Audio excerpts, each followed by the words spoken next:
In the heart of a quiet American town lies an old schoolhouse, its walls weathered by time but alive with memories. Emily Carter returns to Maplewood with a dream: to restore this forgotten place where she first learned to read, and to revive the spirit of a community fading away. But what begins as a simple act of restoration soon becomes a fierce battle against powerful forces threatening to erase everything they hold dear. This is a story of courage, hope, and the unbreakable bonds that tie a community to its roots. In the quiet town of Maplewood, nestled among rolling hills and endless fields, Emily Carter returned with a heart full of hope. Years had passed since she left the little schoolhouse where she first learned to read, but its faded walls and broken windows still held a powerful place in her memories. She saw the building not just as bricks and mortar, but as a beacon of dreams and resilience for everyone in town.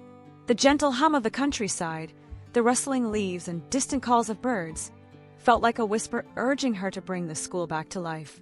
For Emily, this was more than a restoration project. It was a chance to revive the spirit of her childhood and the community itself. Maplewood was a typical small American town where life moved slowly, shaped by the changing seasons and the cycles of the land. Most families lived off the soil, growing crops and raising animals, tied deeply to the earth in a way that city folk could never understand. The school had once been the heart of the town, a place where stories were shared, friendships were forged, and futures were born. But as time passed, the younger generation moved away, lured by the bright lights of cities, leaving behind an aging population and abandoned dreams. The school's silence echoed the quiet desperation of a community struggling to hold on. Emily's return stirred whispers among the townsfolk, some filled with hope, others shadowed by doubt. Jack Miller, a weathered farmer and childhood friend, watched her with cautious eyes. Though skeptical, Jack saw in Emily a fire he hadn't witnessed in years, and deep down, he wanted to believe in the dream she carried. Meanwhile, young Sarah Thompson, a curious and bright-eyed girl, felt a spark of excitement she hadn't felt since the school's closure. For her, Emily was a beacon, proof that change was possible even in a place where life seemed stuck in endless cycles.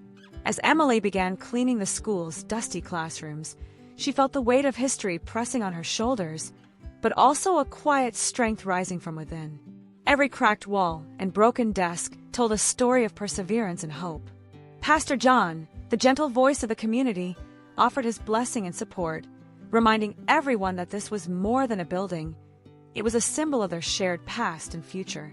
The work ahead would be difficult, but Emily's courage inspired a flicker of hope in the hearts of those who still called Maplewood home. Emily's days quickly filled with hard work, but also with moments of unexpected joy. She rallied neighbors to help clear debris, fix the roof, and repaint the walls, each small victory breathing new life into the forgotten space.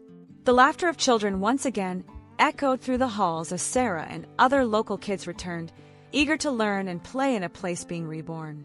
Slowly, the school began to feel like a home, a sanctuary where dreams could grow amid the simplicity of rural life and the comforting embrace of nature.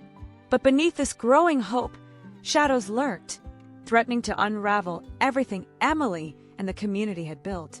A cold letter arrived one afternoon, revealing that the land the school sat on was owned by a powerful corporation with plans to develop the property into luxury homes. The news spread like wildfire, sparking fear and anger in the hearts of the townspeople.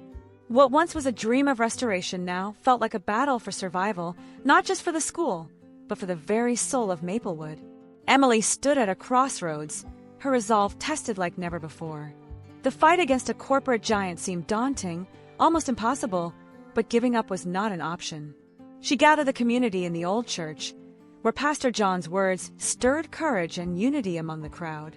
Jack's steady presence and Sarah's hopeful eyes reminded Emily of what was truly at stake, the future of generations to come, and the preservation of a way of life woven into the land and the people's hearts.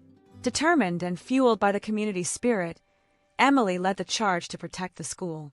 They organized meetings, reached out to the media, and fought legal battles with unwavering determination. The struggle revealed hidden strengths and deepened bonds, transforming neighbors into a true family.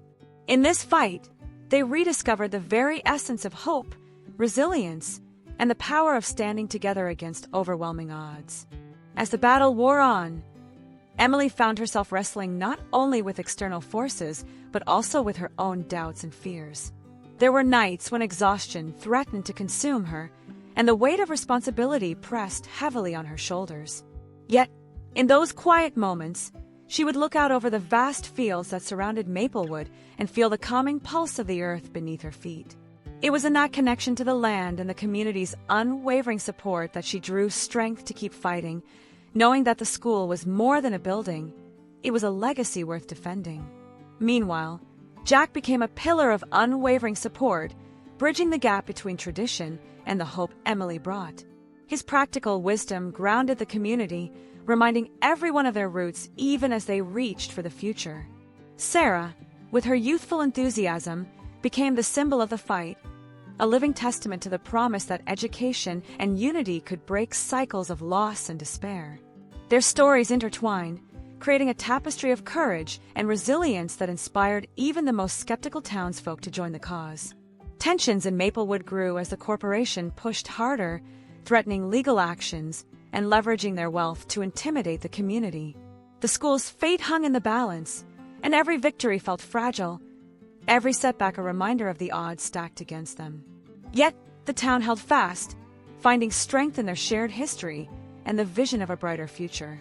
Emily's dream began to ripple beyond the fields of Maplewood, touching hearts far beyond the small-town limits. In a final act of unity, the community organized a festival celebrating the school's history and the land they fought to protect. People from neighboring towns arrived, bringing donations, stories, and a renewed sense of purpose. Under the open sky, surrounded by the whispers of the past and the laughter of children, Maplewood stood tall, a beacon of hope, courage, and the enduring power of community. Emily's fight had become more than restoration. It was a testament to the unbreakable spirit of those who believe in the simple beauty of life, love, and belonging. As winter thawed into spring, the first signs of renewal blossomed around the schoolhouse. Fresh paint brightened the walls, while new books and desks filled the classrooms, symbolizing more than just physical repair. They represented a fresh start. The children's laughter and eager footsteps down the halls breathed life back into a place once forgotten. Emily watched, her heart swelling with pride, as the school became a vibrant hub for learning, connection, and hope, weaving itself back into the fabric of Maplewood's daily life. Yet the fight was far from over. Just as new shoots pushed through the cold earth, challenges continued to surface, testing the community's resilience. A sudden storm damaged part of the roof, threatening to undo months of hard work. Funds were tight, and frustration simmered among those who had given so much. But with each setback, Emily and her neighbors found renewed determination, proving that true strength isn't the absence of hardship, but the courage to face it together, hand in hand. Pastor John's presence was a comforting constant, his calm voice reminding the community that their struggle was about more than bricks and land. It was about preserving a way of life, honoring the past while planting seeds for the future. He organized gatherings where stories were shared and prayers were offered, weaving the town's history and hopes into a tapestry of faith and unity. In those moments, the school felt less like a building and more like a living heart beating at the center of Maplewood. As spring deepened, Emily found herself reflecting on how far they had come, not just in rebuilding the school, but in rediscovering the power of hope, courage, and togetherness. The community's fight had become a journey of healing and transformation. The simple beauty of the land and the strength of the people had fused into something unbreakable. But as the story of Maplewood unfolded, Emily knew the greatest chapters were still to come. Months later, the legal battle reached a turning point. After a long and tense hearing, the court ruled in favor of the community, recognizing the historical and cultural significance of the school and protecting the land from commercial development. The victory wasn't just about preserving a building, it was a triumph for every farmer, child, and family who had fought to keep their heritage alive. Emily's dream had become reality, proving that courage and unity could overcome even the most daunting odds. With the legal threat lifted, the school thrived like never before. New programs were launched, bringing teachers and students together in ways that nourished minds and hearts. The old building buzzed with energy, filled with lessons about nature, history, and resilience. Sarah and her friends eagerly embraced this new chapter, embodying the hope that had fueled the entire struggle. Maplewood's spirit was rekindled, a beacon shining bright against the vast rural landscape. Emily and Jack stood side by side one evening, watching the sun set behind the hills that cradle their town. The journey had been long and hard, filled with trials and triumphs, but the bonds forged along the way were unbreakable. They understood that their fight was more than restoration. It was a legacy passed from generation to generation. The school was no longer just a building. It was a symbol of life, love, and the enduring power of community. As the stars began to twinkle above Maplewood, Emily felt a deep peace settle within her. The school stood proudly, a testament to resilience and hope rooted in the simplest things: the land, the people, and the belief that together they could face anything. And as the night whispered softly, she knew the story was only the beginning of many more to come. Thank you for joining this journey through Maplewood's heart and hope. If you enjoyed this story of courage and community, don't forget to subscribe and hit the notification bell so you never miss a new tale. Together, we'll keep discovering the power of resilience and the magic of simple, meaningful lives. Until next time, keep believing in the strength that lives within us all.